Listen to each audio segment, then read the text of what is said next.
I was like, is this person just going to be like, man, you've sold me air. You've sold me a Microsoft Word document. I want a refund. I want my money back. It took me like 5-10 minutes to open this document, and muster up the courage for the feedback. But then the feedback was really good. It was like, hey, amazing course. You've covered every trick in the book. You've made it easy. There's no fluff, yada, yada, yada. Really, really good, and then got a few more bits of feedback. And then I was like, okay, this online course side of things, I'm actually not that bad at it,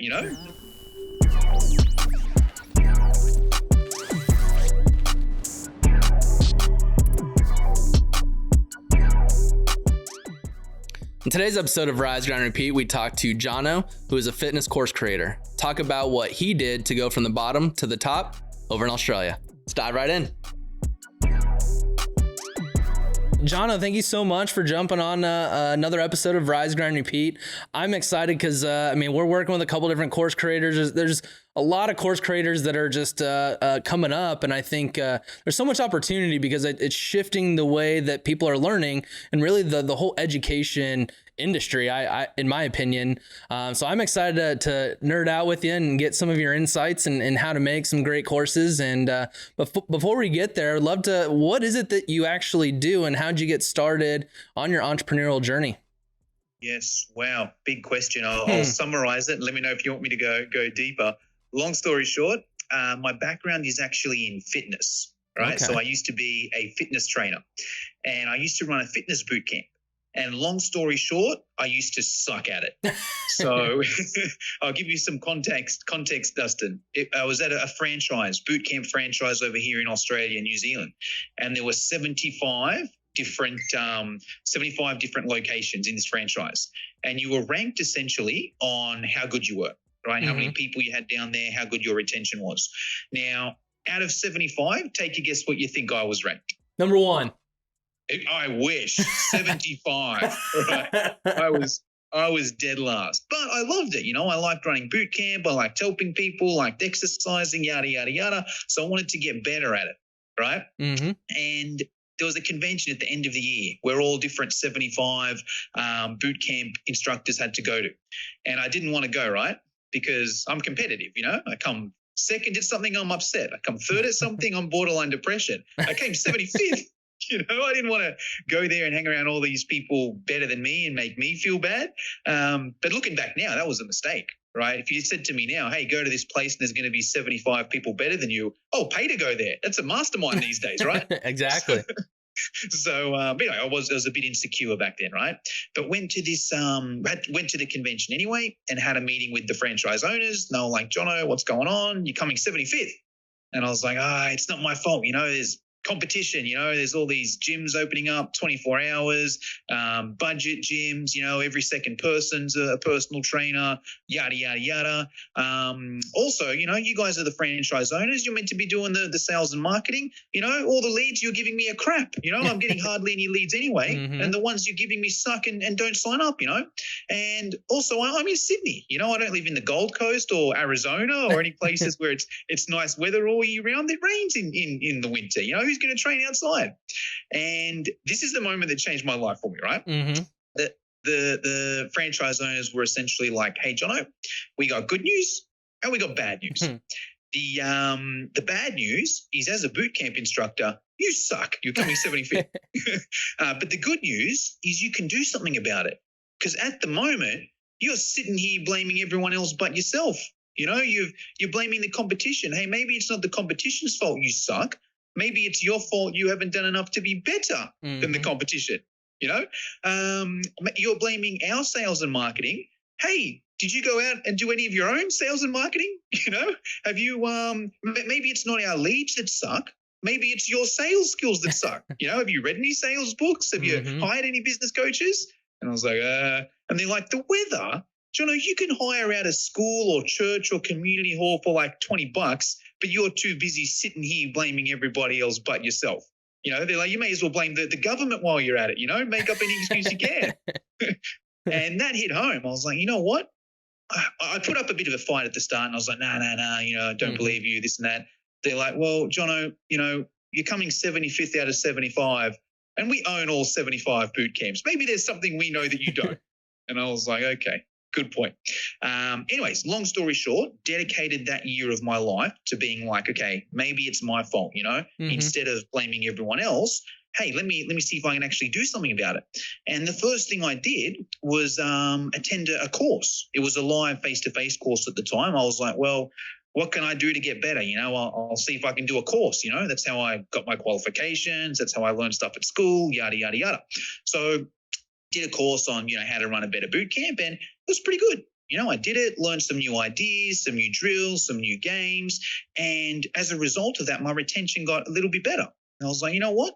This course stuff is pretty good. Maybe I should do another, or this learning stuff is pretty good. You study something and you learn and you get better at it and you get more clients and make more money. Maybe I should do another one of these courses, So, did another course, and I can't remember the exact number, but I would have done, maybe 4 or 5 different courses over that year, every couple of months. Okay, great. I'll do a course, learn that thing, move on to the next thing. And it started off very, boot camp specific, but then I was like, hold on, maybe it's not even just the boot camp stuff, maybe I should just learn some general marketing stuff, some general sales stuff, some general business stuff. And, dedicated that portion of my life to it. And long story short, came back 12 months later, that same convention, Dustin, still 75 locations. I was 75 last year. Now, what do you think I was ranked? Let's go for number 1 again. Yes, got it the second time. Held it. Right. So number 1, and that sort of showed me a few things, right? Firstly, and these are insights looking back in time. It shows me the value of education. If I just tried to do it myself without doing those 5 courses, no way would I have gone from 75 to 1. Maybe to 70. If I was lucky. Yep. So there's that there, and then from there, then I kept growing it. Got more members, more clients. I think I grew up from 20 to 100 in 12 months. Camp. Wow. And then so it was pretty good. And then also my retention, I think, went from 30%, because it was a 12-week challenge, right? So I think I had 20 people and 6 of them came back to my next one, to actually going to 103%, right? So because everyone came back, and then a couple of people that previously left early in the year was like, what's this guy doing? He must be doing good stuff now. Let's go back there. So opened up a second location, and then other trainers started to ask me, Jono, what are you doing? How are you getting so many people down? What workouts are you doing? What marketing are you doing? What sales are you doing? Yada, yada, yada. And I would sort of give them a little tip here and there. But then I was like, you know what? These little tips here and there, it's just like I've done so much education, so much knowledge. I can't just send you to a blog to know everything that I know, So I was like, you know what? I think I could put together a course that's better than anything else out there, because all the other courses I've done and have maybe picked, a certain aspect. I feel like if you want to run a fitness boot camp, I know every trick in the book, and I can help you, because no matter how bad you are, you can't be freaking worse than me. I was 75 and I was 75. So even if you're an absolute idiot, I can help you. I know I can help these people. So I was like, you know what? I'm going to put, and also because, courses, workshops had such a profound effect on my life, I wanted to sort of put something together so other people have the same experience, Hey, I suck at something, I do this course, now I'm good at it. So I wanted to put together this course, right? And I was like, this is 2014, before the online course sort of boom happened, And I was like, all right, all these other workshops, or most of these other workshops I went to were face-to-face. Should I put together a face-to-face workshop?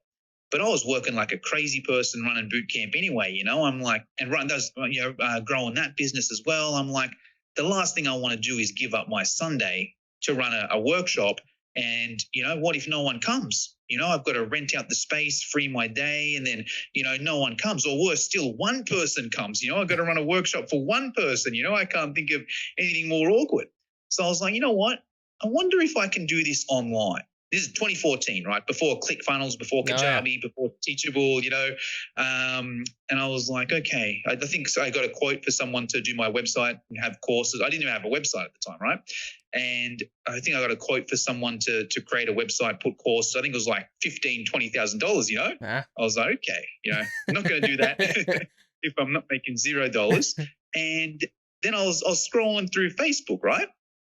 And something came up, here's an ebook on something. And 2014, when ebooks were actually books, right? Yeah. Now ebooks are just an excuse to get your email, right? But but back then they were actually, you charge whatever, $20, $50, and it was like a book, it was just online. And, downloaded that, and I was like, you know what? Like I'm a technophobe, right? I suck at technology. But I opened up that ebook and I was like, hold on, this is just a Microsoft Word document saved as a PDF. I'm like, I suck at technology, but I'm pretty sure I can press save as in PDF, So I was like, maybe I can do an ebook, So sat down, created an ebook. It's like an 80-page ebook, right? It was a course. It wasn't a email. It was a course, right?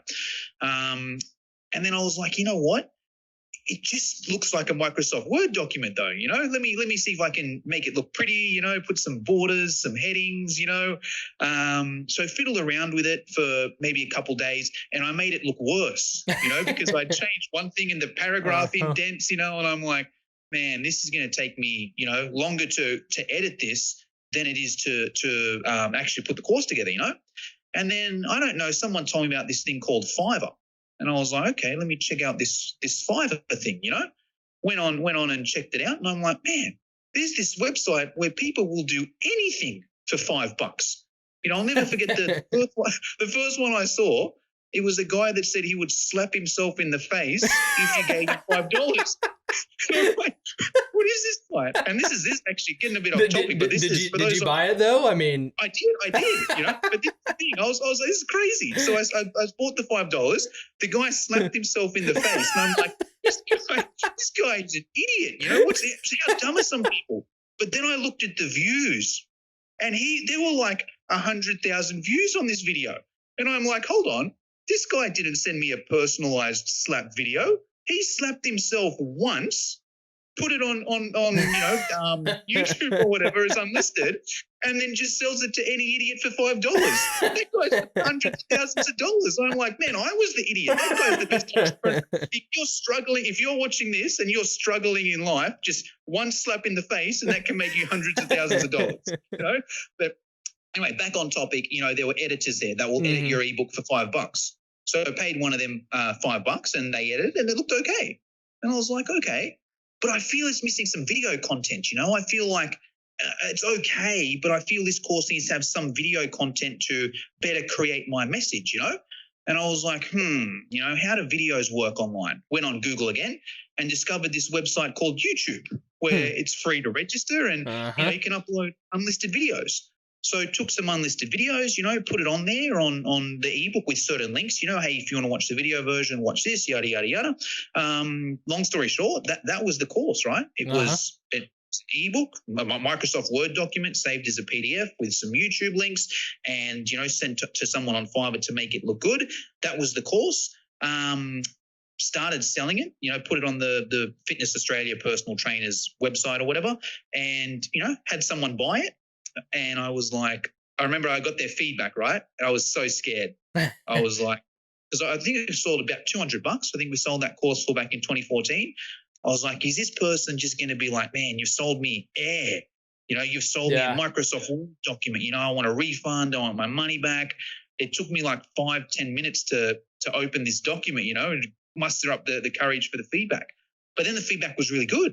It was like, hey, amazing course. You've covered every trick in the book. You've made it easy. There's no fluff, yada, yada, yada. Really, really good, and then got a few more bits of feedback. And then I was like, okay, this online course side of things, I'm actually not that bad at it, let me get it out there. But anyway, that's just, I know I said I'd cut it short, but I think I spent 20 minutes blabbing on, but that's essentially my background. I was in the fitness industry, ran a fitness boot camp, sucked at it, then was successful at it, found out how to help other people be successful at it, put an online course together to help, trainers do that.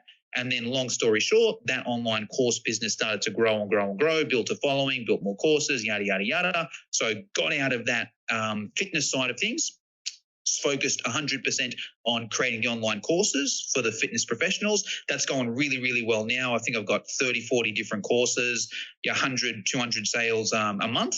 And now I'm just actually and it's pretty much on autopilot as well. I've got some systems in place, hired a team now. And now I'm just sort of building a community for other online course creators, because I just love that space now that I love the fitness space. But long story short, that's what I do. No, that's awesome. There's a lot to unpack there. And I think it's an awesome journey.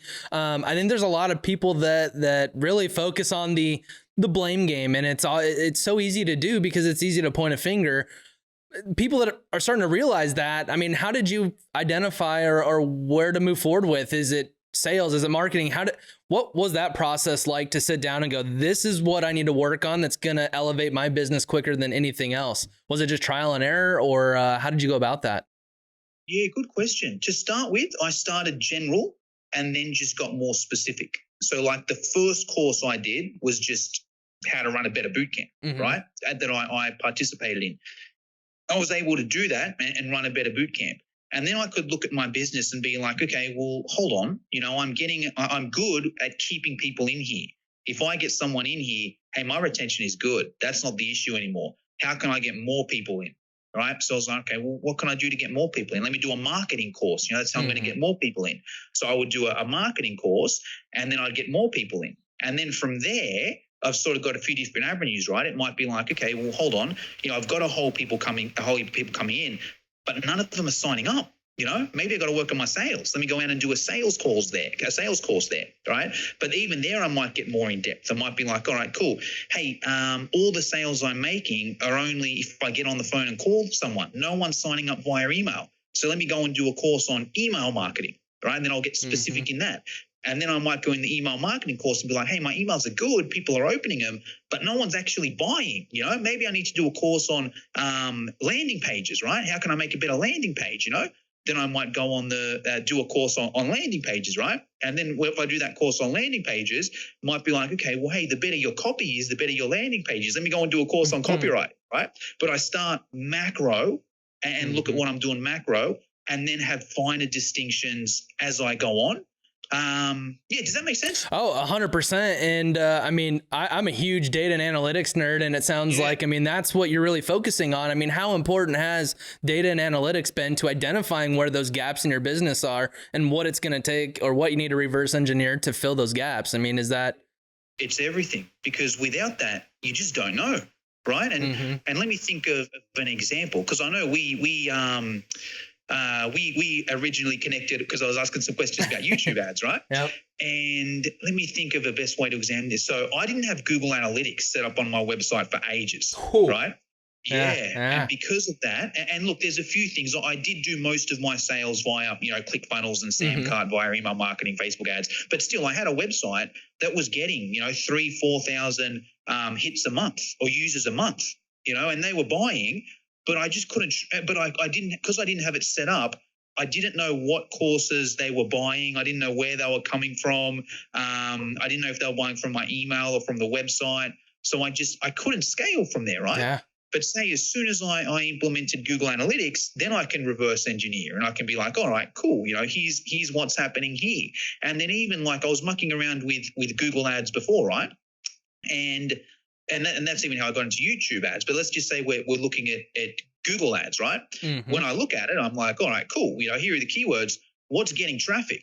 Actually, no, let me go back. No, okay, I'll tell you a better story, actually.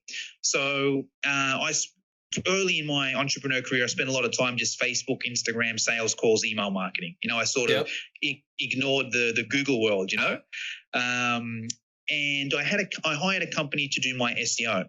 And they'd send me over a report every month, hey, here's the list of 10 keywords that you wanted to rank in. Here's what you're ranked in, on Google, right? And it was always in the top 5. I was like, okay, it's pretty good, And then once I got a bit more sophisticated with my tracking and with my analysis, I downloaded a tool, Keywords Everywhere. You're familiar with that tool, are you, Dustin? Oh yeah, it came up on a webinar this morning actually. So yeah, familiar with it. Awesome. Cool. So if your listeners aren't, in a nutshell, it just shows you the words people are searching for, simplified version. And I was like, you know what? It's all well and good for me to be ranked number 1 in bootcamp CEC courses online in Australia. But hold on, when I do a search on Keywords Everywhere, no one's freaking searching for that term. So I was like, hold on, I'm paying this SEA agency like, 800 Australian dollars a month. And yeah, I'm getting ranked in number 1. but in words that no one's freaking searching for, you know? So once I was able to figure that out, then I could sort of reverse engineer and be like, all right, cool. You know, here's essentially 6 keywords that people in my space are searching for. If I can just win the game, and there's 4 competitors. Whenever you type in these words, there's just 4 people sliding up and down the scales. All I care about are these 6 keywords. If I can get ranked number 1 on these 6 keywords, it will just be ridiculous from where I go from there, right? So that's just, I guess, a little story there where if I didn't go and do that research, know those numbers, you're gone, you know? I absolutely love that. It's literally music to my ears because, I mean, even from a content creation perspective, there's a lot of content being created that's like, I think this is important and you're putting it out there, but there's no demand or no one looking for it. And to me, it's reverse engineering what people are actually searching for. What questions are they asking? That's what fuels your content creation and allows you to get in front of that audience that you're wanting to get in front of. That's it. And just Google Ads and Google Analytics is just so good for reverse engineering. Because that's what I was doing this morning. I was like, okay, let me go and, because I wanted to improve my, so let's just say Google Ads, right? Yep. You've got an ad, you search your keywords, you know, that's, I guess, the first step, but people actually searching for that, right? But now if people are searching for that, are they clicking through to my website? All well and good if I'm getting impressions, but if no one's clicking through, what's the freaking point, right? Yep. And then there's steps further from that. How can you get them to buy, yada, yada, yada. But even that there. And I was like, there were certain keywords that were good keywords, right? But they were just getting a low click-through rate. And even, let me think how to explain this in a simplified way. So, yeah, all right, cool. So let's just say, for example, I had 4 or 5 different keywords that I was targeting. In a nutshell, almost like competitors, not quite, but simplified version. They're like the bodies, right? So my courses are registered with Fitness Australia and also with another company called FitRec, right? Yep. Now, I was showing the same ad to both of those 2 people's audience, but they hate each other. You know, it's like, I don't know how to explain it, but like if you're registered with Fitness Australia, you hate FitRec. You know, if you're registered with FitRec, you hate Fitness Australia. And I was showing them those same ads there. And I'm like, no wonder my freaking click-through rate is low, right? Let me show the FitRec people a specific ad that says, hey, are you a FitRec registered trainer? You know, hey, are you a Fitness Australia registered trainer? There's different language, yada, yada, yada. But I also wanted to touch on your point of like validation, because from a course creation side of things, this is like the biggest mistake I see people make in the course creation side of things is, they're good at what they do. You know, they'll create a course and the course is probably awesome, right? Probably way better than what I could do, but it doesn't sell, right? And maybe it's because of your sales and marketing, maybe, but a lot of the time it's just because it's a bad idea, or not a bad idea. It's you haven't portrayed the idea in the way that the market wants, right? And the only way to do that, what we say in the course creator world is validating your course, right? Yep. And it's like, before you create your course, actually sell it. You know, don't go and create a 10-module course and try and sell it for $1,000. Create a 10-week boot camp, you know, create a 10-week workshop, or not, it doesn't, whatever, 5 weeks, you know, create a 5-week workshop where you deliver the content every week for 5 weeks, right? And then you pre-sell that.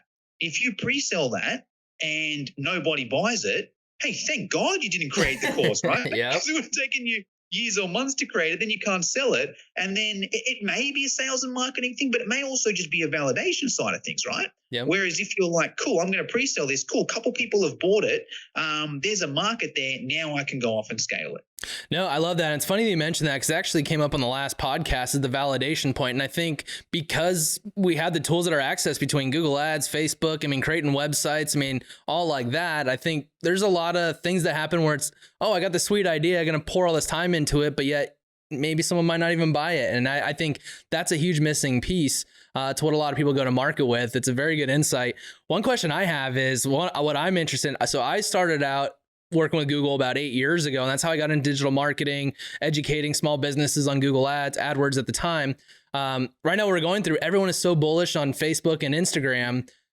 How much of a missed opportunity is the Google platform for most marketers, knowing that, most people are jumping on the Facebook and Instagram bandwagon? Have you seen better results from one channel to the other, or is it the symbiosis between the two? Or yeah, good question. So You know what? I might even it's a tough one, right? Because I use them slightly differently. So I use Facebook for, let me think how to explain this. So I use Facebook and Instagram mainly for lead generation, and then a sale is almost a bonus, right? Yep. So I'll throw a Facebook ad out, which is like, hey, you want to do this course, you're interested in this course, yada, yada, yada, click here to learn more. That person clicks there, enters their details, goes through the funnel, yada, yada, yada. I'll maybe close 10, 20% up front, right? So, and it's usually a little bit better than a break even. Don't make a huge amount of dollars up front on Facebook, but it's really, really good to grow the list. Now, Google I use slightly different. Google I just use for direct sales because I know the keywords that people type in that are looking to buy right now, right? So roughly speaking stats. So I think my website, because if I'm selling via Google, it's via my website. If I'm selling via Facebook, Instagram, it's via ClickFunnels, long story short, right? So I think my website stats about $25,000 per month on core sales, either from SEO or Google ads, right? Or a referral, right? So that there, I think and that's off about a $3,000 spend on Google ads. It's not bad. Right? Yeah. But a lot of it is SEO as well, right? It's not like 3,000 Google ads and 25 there. It's SEO referrals that. Facebook, I think, is about 10,000, and I put probably a bit more in. I put about $5,000 in there, right? So in terms of upfront, like Google is just more profitable for me upfront. Because, and it's hard for me to judge, right? Because I'm in the online course space, and I know that in my space, there's people searching for courses that want to buy courses. Yeah. If you go in there and you type in, either, renew my Fitness Australia registration or, CEC courses for personal trainers, you're only typing that in because you want to buy a course right now. I don't use Google so much for lead generation and blogs and that sort of thing. It's more I target it for people that are ready to buy right now. So I think that Google traffic is just a lot hotter for people that want to buy right now. And the other thing I like, wait, are we talking Google ads or SEO or both? I was more on the Google ads, the paid side. Okay. Yeah. Okay. Cool. So, and the other thing with Google ads is it's just so easy to jump the queue, right? Like, because another thing, so my courses are all based in Australia at the moment, right? Yep. And I want to expand to the USA. But to do that, I'm going to have to change to US dollars. I'm going to have to say instead of Fitness Australia CECs, it's, NASM registered CEUs. There's just all these little bits and pieces, right? And I'm like, man, it's going to take me forever if I put a website and same thing with validating it. Yep. But I was like, hold on, I can just put together a landing page, throw a few dollars on Google ads and see what happens. Yep. And if no one clicks, I don't even get charged. That's the beauty. Yeah. So I think they're the advantages there. I feel like Google ads, you can target people who are ready to buy right now. Whereas Facebook, you got to almost disrupt that person, right? Yeah. I got to have a headline to disrupt them, an image of me naked to disrupt them. Like there's so many different things there. Whereas Google, it's like someone's just typing in to buy that thing. As long as I can match that keyword. And I know there's a keyword that's getting traffic and that people are interested in, and with not a lot of competition, cool, I know I can target that person. They're going to buy right now. If they buy, great, I win. If they don't click, I'm not charged. So it's a good win-win. Absolutely. No. And I love how you use the different channels for different objectives. And I think that's where it's all at. And Facebook, the cost per clicks, much cheaper than Google search. And really that's where I think a ton of white space is use certain channels for prospecting, driving quality traffic, and then retarget them on search. I love your approach on that aspect, but getting outside of the advertising a little bit, just education courses in general, not even for fitness or anything like that. Here in the US, it seems like the education system hasn't really changed in 80 years. It's I before this, when this was a side hustle, I was working at a college here in the teachers college. And that's really what our marketing campaign was, is we were focused on, we were going to try and change the education system. Cause you look at you look at a phone, it's changed quite a bit over 80 years. You look at everything. There's been so much evolution. Do you think that online courses are going to change just the education industry as a whole? That's a good question. So I think it's definitely going to be a different option, right? Mm-hmm. Because like same over here in Australia, right? Like the school system hasn't changed in so many years, and it's created for a society that's changed. Like you're sort of learning things in school that you're not going to need in by the time you finish school. So same there. So I think where the online course space is going to fit in, I think there's a few things going on. I think the major thing it's going to change is just a different option, right? So let's say previously, if I wanted to go and learn marketing, man, the decision was, I'm going to have to go and do a 4-year university degree in marketing, whereas now I could go on Udemy and do a Facebook ads course for $20 and it would still be pretty good, Yep. So, probably better, I'll probably back that $20 Udemy course on Facebook ads than anything that's going to be taught in university at the moment, because it's just so much quicker, right? Yep. So I think that'll be the change there, where I think it'll give people a different option. It's like, hey, I want to learn marketing. All right, cool. I don't necessarily need to go and do, a university degree, a college diploma, anything like that. There's going to be different options there. I think that's number one. And then I think number two is it's just going to be, the speed of it is going to be quicker. Because over here in Australia, traditional education, like it's going to be a year before you can change something, If you want to change like one module, you've got to, put it into the government and give this request and show this research, yada, yada, yada. I could create an online course this weekend if I wanted to and get it out there, So that's where I think that space will change. I think what also will happen a little bit though is I think there will be a rush, right? Of just everyone sort of being like, oh, online courses, everyone's got one, I'm going to have one. And there's a lot of marketing on Facebook, make 6 figures a month, online courses, and, charge $2,000 for your online course. I think there will be a point. At the moment, I think it's an easy space, right? Because if you've got a course, you're sort of seen as an expert, right? This person's got a course.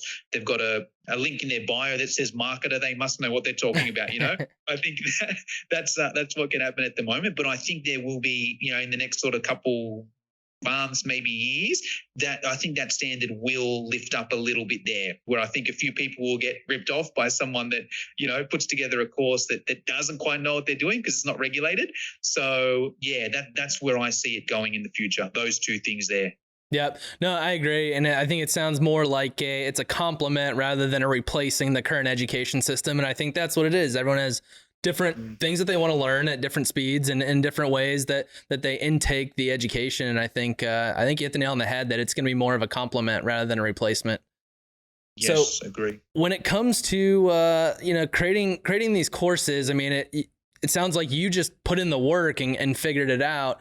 Other people that are creating courses, what are the biggest, not downfalls, but areas of opportunity that are being missed when it comes to their course creation? Yes. Awesome. Okay, cool. So good question. Let me think of the best way to answer that. So I think that there's a few common mistakes that people make. I think I'll answer it that way and let me know if this answers the question. If not, we'll go deeper. So yeah, 2 common mistakes people make. Number one is they'll spend a heap of time on the course platform. Do I get Kajabi? Do I use ClickFunnels? Do I use Teachable, Thinkific, Udemy, MemberVault, WordPress, LearnDash? Like there's just so many different options there. And a lot of people get caught up, okay, which platform should I choose? And that's like the least of your worries, I've changed heaps of them over the years, and they've all got advantages, disadvantages, and it sort of depends on your situation as well, right? Some may work slightly better for you. But long story short, like, especially if you're starting off, any of them will work, and there's free options as well. So it's even best off just to, instead of spending, a week researching Thinkific and then a week researching Teachable and then a week researching Kajabi, like just pick one and then spend 2 or 3 weeks sales and marketing your course, right? I think that's one thing there. Another thing is building your audience, right? So A lot of course creators think, right, I've put this course together. It's an awesome course. It's going to sell itself. And I know you're a sales and marketing guy, Dustin. Things don't really sell themselves. It's and the way that I sort of explain it as well is probably saying, do you have a desert in Arizona? Oh, we are in the middle of the desert. Awesome, yep. Cool. So let's say right in the middle of the desert, right? Where there's no roads, there's nothing there. It's just a desert, like middle of Australia, middle of Arizona, right? If you opened up a restaurant there where there's no traffic, no one goes, is it going to make any sales? No. No freaking way, No way. And if you don't tell anyone about it, no way, Mm-hmm. So, and that's what a lot of online course creators do. Their website's the desert. It's on page 9 of Google. That's worse than the desert, right? Mm-hmm. So, it's not going to happen. And this is also common as well. I see it. If someone's really good at what they do, they often think that because of what they're going to do, it's because they're good at what they do, they don't have to do the sales and marketing. And it just doesn't work like that. I almost find if you're not as good at what you do, you almost value the sales and marketing a bit more because you're like, well, I'm not the best in the world, so I better make sure I'm good at sales and marketing, mm-hmm. right? So, and this is where it's tough because you think, okay, someone's good at what they do, they should be able to sell more of their stuff, but not if it's not marketed properly, right? So that's the other common thing there is, hey, if you're putting together a course, that's fine, but there's a few different things there. Either say, hey, before I put this course together, I'm going to build my audience and I'm going to rapidly build my audience, right? Or while I'm putting this course together, I'm going to rapidly build my audience, right? Oh, yeah, I'm going to put this course together, but I know I'm not going to make 6 figures in my first month just because I have a course. I've got it there, but I'm going to rapidly build my audience and then I might sell a few as I go, but I know that it all comes down to my audience because my opinion, half of selling your online courses is just a math equation. Everything selling, I feel, is a math. Once you can reverse it, what gets someone interested, what gets someone a lead, what closes that, and it's just it's a funnel. I hate saying it's so cliche as a marketer, but it's a funnel. And how do you tweak each little next phase to the funnel? And it's just a math equation. You want 100 new clients, and a new customer costs this much. It'll cost you this much to get that many, and it's all math. Bang on. And the way I look at it, there's an old internet marketing cliche, and I know it's not 100% true, but it's not a bad indication, especially for course creators. Have you heard about the dollar, like each email subscriber should bring you in about $1 a month? Have you heard that one, Dustin? I have not heard that one. Okay, cool. So I think Ryan Dice or Digital Marketer, I heard it from them a few years ago as an indication, right? There's obviously exceptions, but even just an indication, if you want to make $10,000 a month selling online courses to your email list, you're probably going to need 10,000 emails. So it's like, all right, cool. I want to make $10,000 a month. I need 10,000 emails. Okay, what can I do to get 10,000 emails? Okay, I'm at, 500 emails. Okay, cool. I should aim to make $500 a month on this. Okay, if I'm not making $500 a month, what the hell's wrong with my sales? Yep. Is it my page? Is my emails? Yada yada yada. But it's essentially that. And even if it's not that, it's just a numbers game. It's like, all right, cool. For every 100 emails I get, every 100 people in my list, I make one sale. Okay, cool. I've got a couple options. How can I get another 100 people in my list to make another sale? Or how can I make my my landing page or my sales strategies better so I close 2 out of 100? Either way, it's just a maths game, right? Yep. No, literally music to my ears. So going back to the areas of opportunity, I couldn't agree with you on that first point. Analysis paralysis. It's amazing how much that not getting to market quick enough just it creates that ceiling. And it's amazing how many entrepreneurs deal with that. Would love to get into that. But the second piece that you said is building that audience. I think that's something that everyone understands and can agree with. You mentioned we're showing up on page 10 of Google. I might not have budget. I might not have budget to run Google ads or Facebook ads. How would one go about building that audience if they don't necessarily have the budget? Awesome. Love that question. So first thing I'd recommend doing it. Are you a ClickFunnels fan at all there, Dustin? I don't, because we could basically make the funnel and the whole journey on WordPress and landing pages. And here's the initial page, click here. I mean, we could do it all in WordPress and don't have to pay the monthly fee and all that type of stuff. But I do see the value in it for sure. Yeah, cool.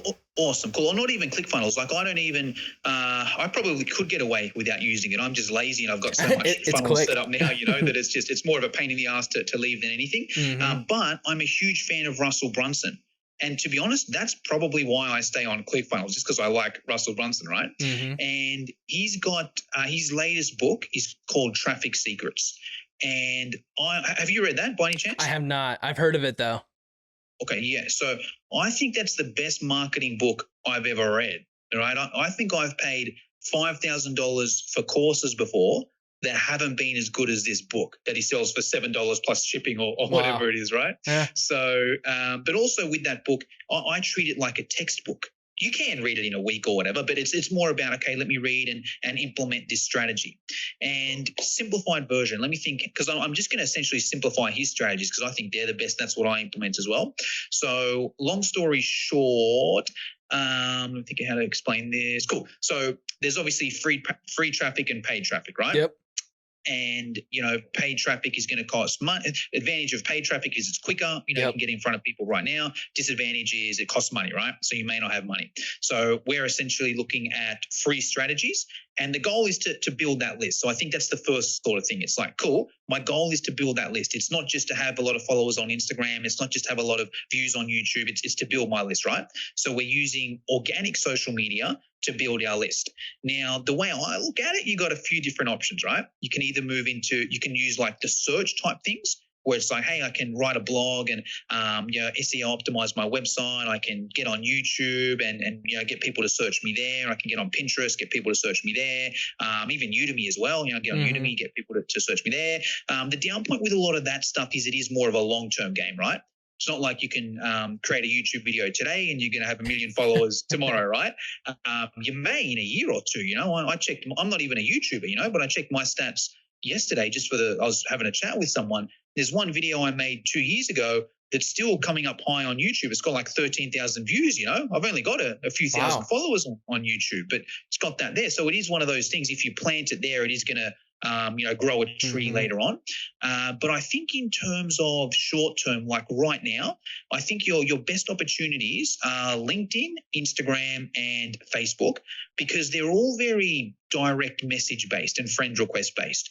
And we'll speak about I'll speak about it in two different ways, but simplified version, like depending on your market, it's very easy just to find them and connect with them on any of those 3 platforms, right? Even I'll use me as an example with fitness on how I could do it.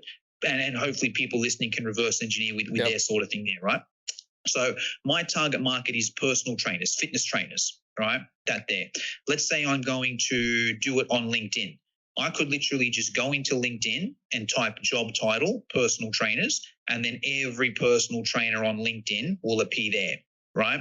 I can just simply, however I do it, but let's just say right, I'm going to, every morning wake up and I'm just going to friend or connect with 20 personal trainers on LinkedIn every single day. And then I'm going to send some DMs with those people on LinkedIn. We'll speak about the DM strategy in a sec, but just even simplified version there. Right? I should never, ever, ever run out of leads on LinkedIn. LinkedIn's obviously easier if you target a specific job title, right? Because that's mainly what it's about. But there's ways around it and you can, figure out ways around it. But say for me, and anyone that targets a specific job title like that, it's unlimited the amount of leads you can get on LinkedIn. Right? You literally just type in the job title and then every single person that has that job title will come up. You connect with them, you go from there. Right? Same. And that's what LinkedIn is designed for, because you can do that on Facebook and Instagram, and I'll share some strategies in a sec, but you got to be careful because Facebook and Instagram aren't really designed to cold DM strangers, right? You can get away with it and there's ways where it's appropriate, but you do need to be careful. Whereas LinkedIn, the platform's designed to cold DM strangers, so there's no dramas there. Same sort of thing on Instagram, right? I could go onto Instagram and I could do this a few different ways. I could just go to the hashtags and I could type in hashtag personal trainer life. Anyone that uses the hashtag personal trainer life is a personal trainer. right? Yeah. I can go on there. I can like a few of their photos. I can, comment on a few things. I can follow them. Maybe they follow me back. We start a conversation from there. Hey, thanks for the follow. What do you do? Yada, yada, yada. Maybe I don't even need to follow them. Maybe I can send them a cold DM. I find Instagram is sort of medium for a cold DM. Yeah. It's if that person has their platform on public, there's no harm in sending a DM. And if they don't do it, well, why have you got your platform? Why have you got your, if they don't appreciate it, well, why you got your platform on private then? Why you got it on public? Put it on private if you don't want people DMing you, because Instagram's about getting followers, right? So you can do it via hashtags. You can also do it via other accounts, right? So my courses are registered with Fitness Australia. I could go on the Fitness Australia Instagram account. I can see who follows them, and then I can use that same process. I can DM their followers. Hey, what's happening? I see you follow Fitness Australia. You're a Fitness Australia registered trainer too. Awesome. Yeah, have a conversation from there, right? I might just like and comment on a few of their photos, yada, yada, yada. Or I could even search via location as well, in a few different ways. Let's say there's a big fitness convention in Australia every year only for personal trainers called Filex. I could go to the Filex. Who's checked in at Filex this year, right? Great, get down in the DM from that there, right? Facebook, you probably need to be the most careful on, because they're the ones that restrict the most of that, right? And there's two sort of ways you can do it with Facebook. You can cold DM on Facebook, but you got to be careful for a few different reasons, because not everyone likes, a lot of people use Facebook just for their friends and family, right? You and me, Dustin, we probably don't care. We're marketers, right? Exactly. But, your average person may not be as open to that as we are. So, they may not appreciate that. So you got to be careful, but you can friend request first. You can find people that are in your ideal client. You can friend request them. If they friend request you back, great. That sort of gives you permission to start the conversation up there. If not, totally okay. You just don't connect with them. But also on Facebook, you've got Facebook groups, right? And that's how me and Dustin connected, actually. And I would say Facebook groups is probably my favorite, because you've already got an audience there. Right? You've already got an audience there of people that are interested in what you're interested in. Now, I'm not saying go and just see who's in the audience there and friend request them and cold DM them. You may be able to do that in some circumstances, but what can often work better if it's an engaged group, right? You've got people asking questions. If you can go and answer those questions and then send that person a DM, then it's a bit better. Instead of me just sending a cold DM, I might like and answer a few of their questions. And and even if I friend request them and chat with them there, I might not say straight away, hey, here's my freebie, here's my Facebook group, yada, yada, yada. I might just keep them on my friend list for a couple of weeks, like a few of their photos, comment on a few of their photos, and then, a few weeks later, I might just hit them up. Hey, Dustin, what's happening? I've actually got this Facebook group. Hey, wanted to invite you in there. Did you want to join? All right. I love it. That's an overview there. Do you want me to get deeper in that, or should we move on? Yeah, keep going. I'm loving it. Okay. Yep. Okay, cool. So from there, right? Because you DM someone, okay, great. What the hell does that mean? Great. You got a DM, you maybe got a follower or a friend. I like the Facebook group strategy.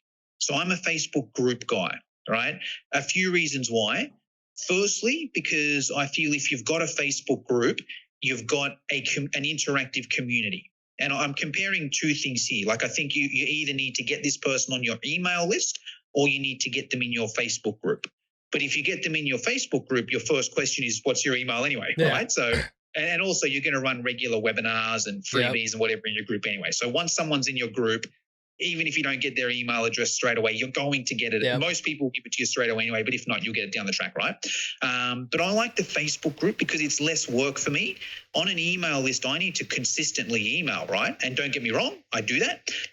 But on a Facebook group, there's community there, right? So I'm getting value from other people posting and other people commenting. It's not just someone asking me a question. Someone posts on my Facebook group. Yeah, I'll answer. But so will 10, 15, 20 other people, right? And that's a value for the person in the group. If they post a question, my opinion is you want your Facebook group to be better than Google. You want someone to post a question in your Facebook group and they get more answers than what Google will give them, right?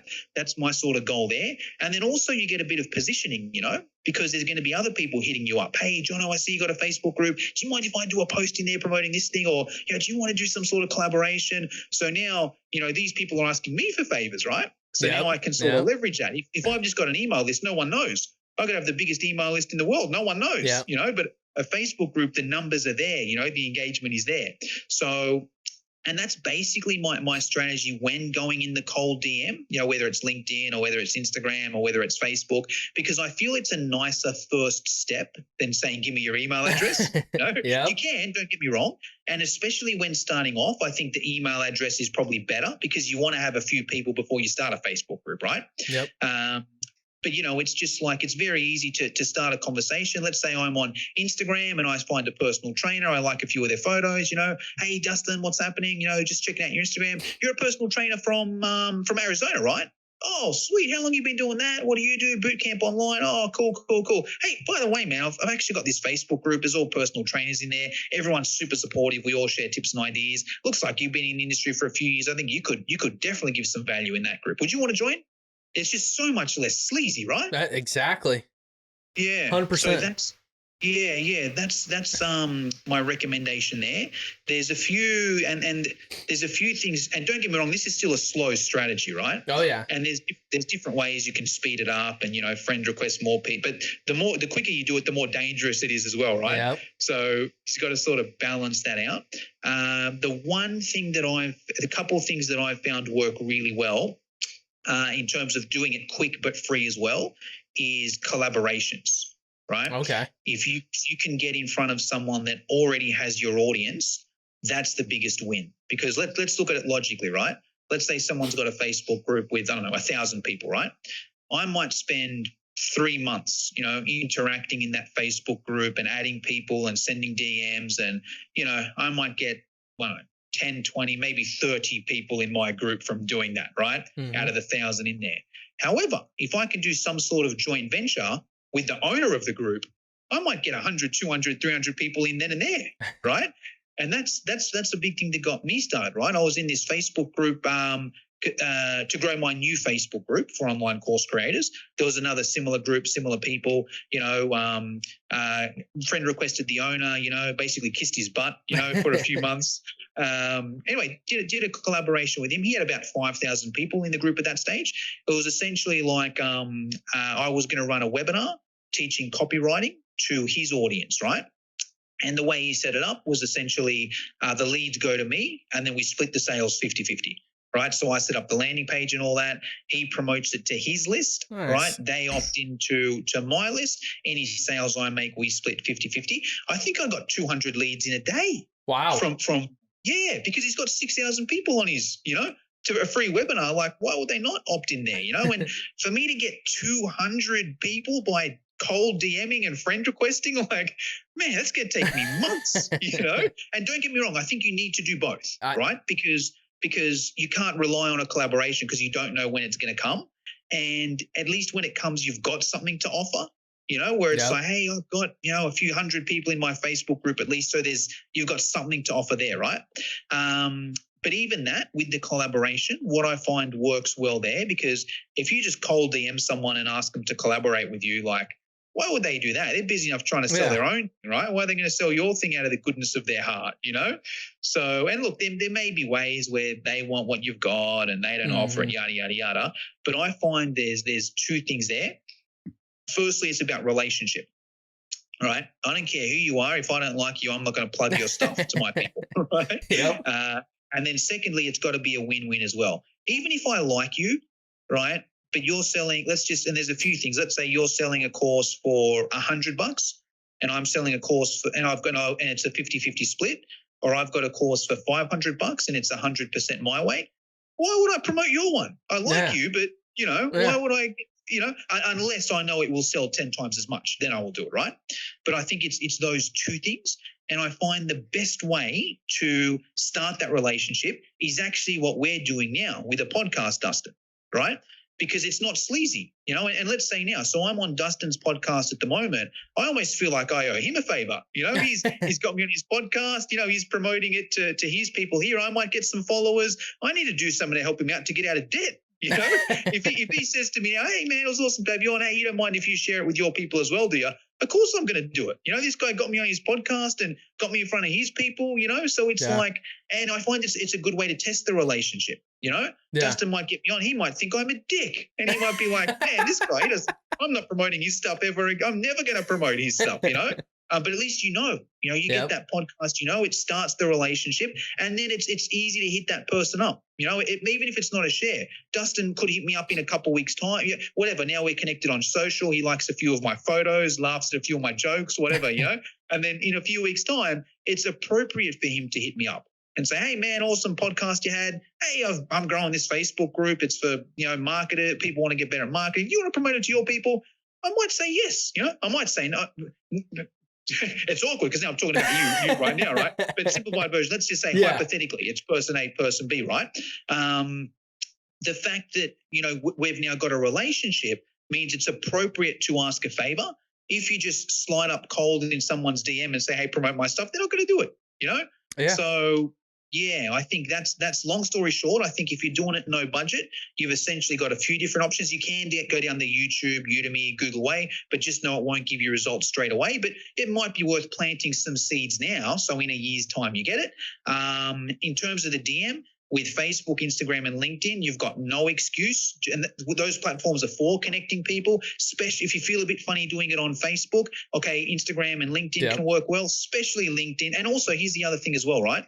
Even if you're like, oh, but Jono, I don't have a specific job title to target people on LinkedIn. How do I find people on LinkedIn? Well, hey, you can do this. You can go in that Facebook group, right? See the members there, type their name into LinkedIn, and then connect on LinkedIn. Right? Because if they don't connect with you on LinkedIn, they definitely don't want to connect with you, right?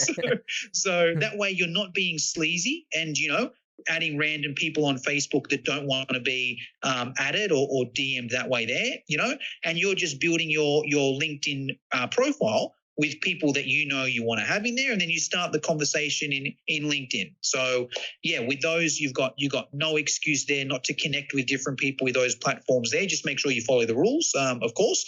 And if you want to speed that up, collaborate with someone, but just make sure if you're collaborating, make sure it's a win-win and make sure that you've built that relationship first.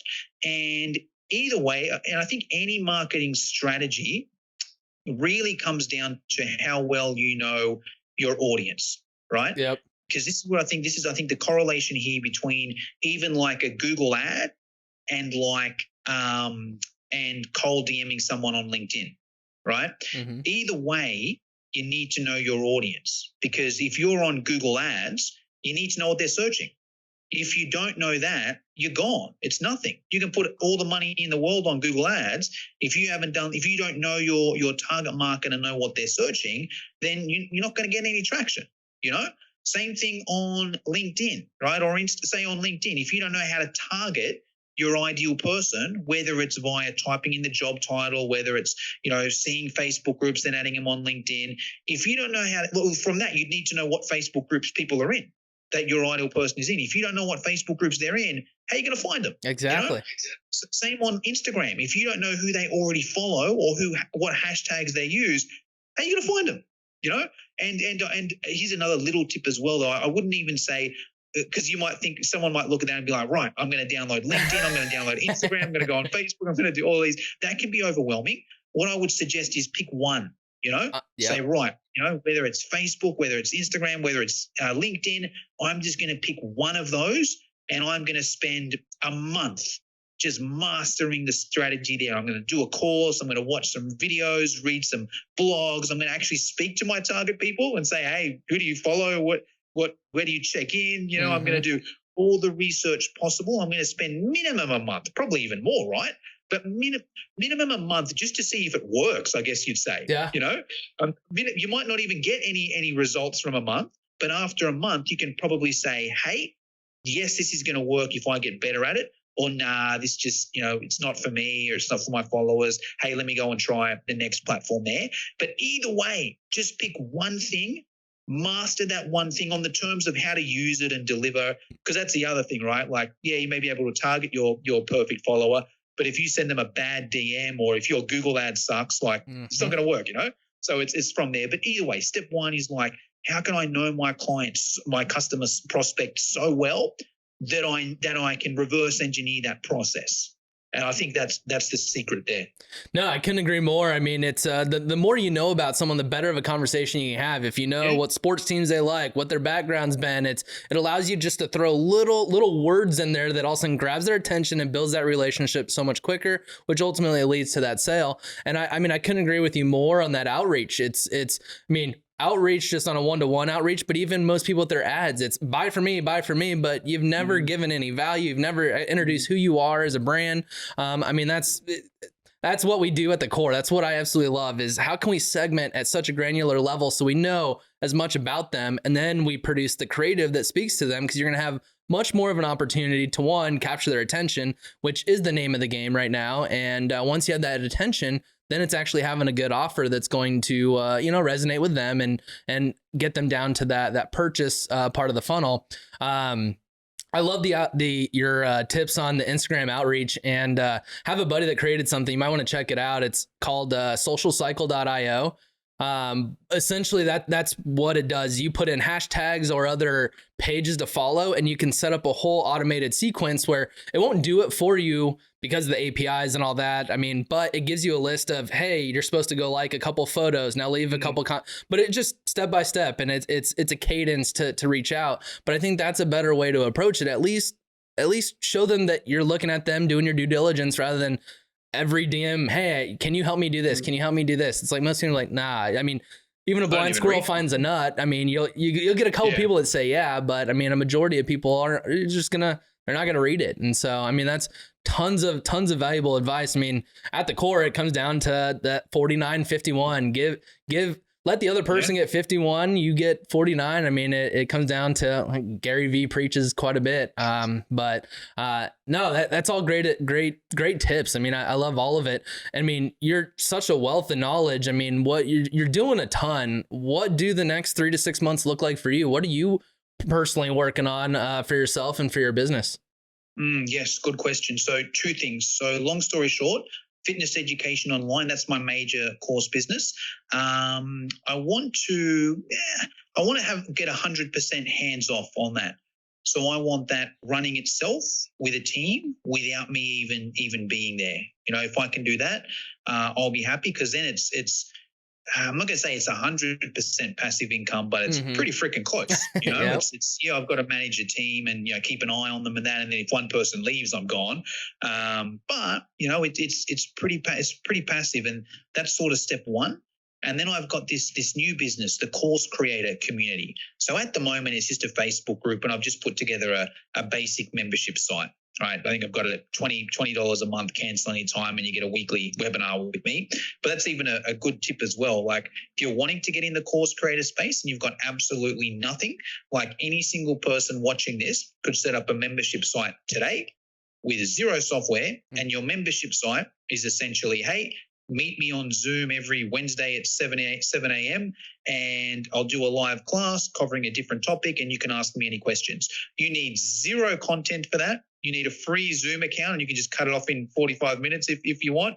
And then, use a free platform like a Thinkific or the Thinkific free version or something like that. So you can just upload your videos to there, and there's your membership site. So I think to put together a basic course creation thing is super easy like that. Anyway, getting off topic. What do I essentially want to do? That new Facebook group, I've got it at about 1,000 people. Right. My fitness education online group, that's at about 13,000 people. What I want to do is get this course creator community up to about 13,000 people as well. And then essentially repeat. Then it's like, okay, cool. I've got this audience here. I don't necessarily want to sell courses to that audience. I want a more affiliate. I want to be the guy that's like, hey, I got 10,000 people in this group. All of them are course creators that want to get better at course creation. Hey, this person's a YouTube expert. Let me bring them in, and, they do a webinar and sell their course at the end, and then I take a cut off that, because that way there, like, it saves me doing half the work basically, right? I put in the work on the marketing. I build the audience. I've got the eyeballs. People come to me with their product. Ideally, it's a fair split. So it's like they don't have the audience, but they're good at what they do. Great, come in. I got 10,000 people here you can sell to. I'll save you years or dollars or whatever is there, and we do it that way there. So that's what I want there, and then essentially repeat. Then I've got that course creation community up to 10,000 people. That's running itself. Hire a team, start up a third business, and just rinse, repeat, rinse, repeat, rinse, repeat. So I've just got, 4, 5, 10 different businesses, all bringing me in cash flow without me necessarily being there. Yeah. I love it. And as we kind of wrap up, I want to be mindful of your time. We could go on. Literally just the systems and process and automation could literally go on for another 2 hours. Like, I'd love to pick your brain there. I'd love to set up a part 2, probably part 3 of this and touch bases. You're kind of growing because I love it. What's the biggest piece of advice that you'd give people that are trying to create a course that they just don't know where to begin? Okay. So question with that, are we talking about creating a course, like the actual course creation process, or running a successful online course business? I think starting it. For example, there's a lot of people that are kind of where we're at. As you're bringing up ideas, I'm like, man, we're creating content around digital marketing and all that. We could probably create something around that, but how would I even get started? Yes. Awesome. Okay, cool. So good question, because I'm the sort of guy that just gets started with nothing, a Microsoft Word document. That's all I needed to get started, right? But I think these days, this is the exact steps I would do to get started. If you want to create a course, but you haven't created it yet, step 1, I would register for 2 bits of software. The first one is Thinkific, because there's a free version for up to 3 courses.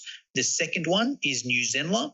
There's also a free version there as well. Obviously, with the free versions, there's some limitations or whatever, but we're talking about starting off, right? Yep. So Thinkific and New Zenler.